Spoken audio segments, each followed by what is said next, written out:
daawada weli ma isweydiisay maxaa aniga iga hortaagan guusha, maxaan anigu guul u gaari laayahay iyo maxaa igaga duwan yihiin dadka guusha gaadhay. Haddaba muuqaalkeenan ayaynu kula wadaagi doonaa 8 qodob oo kaa hortaagan amaba 8 caqabadood oo kaa hortaagan inaad guul gaadho.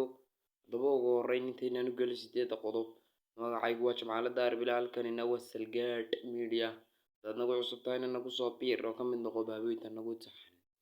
8 qaab waxay kala yihiin. Ta koowaad waa hadaf la'aan.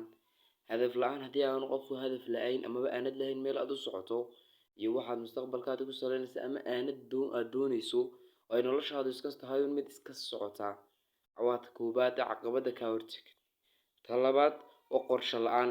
Haddii aanad lahayn qorshe la'aan aad ku gaadhayso yoolkaaga, tusaale ka soo qaad hadaf baad leedahay, meel baad doonaysaa inaad gaadho, haddiiba aanad lahayn yoolkaagaas amaba ayna ku deedsanayn khariidad aad ku gaadhi karto iyo qorshayn ayna noloshaada ku qorshaysnayn, qodobkaasina waa ka labaad ee kaa hortaagan, waa qorshe la'aan.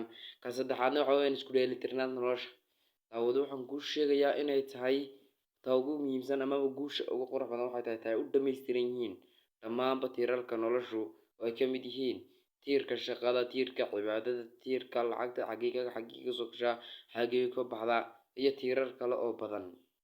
Inta qodobka afraad aan kuu sheegayaana waxa weeyaan in ay tahay maareyn la'aanta waqtigaaga oo aad iskaga bixiso waxyaabo malaayacniya, badha ku dirirka, doodaha aan faa'iidada lahayn, hasaawaha aan laga lahayn mustaqbal dambe. Waa maareyn la'aanta waqtigaa bay kuwaasina ka dhigayin oo qodobka afraad ee kaa hortaagan inaad guul gaadho weeyaan.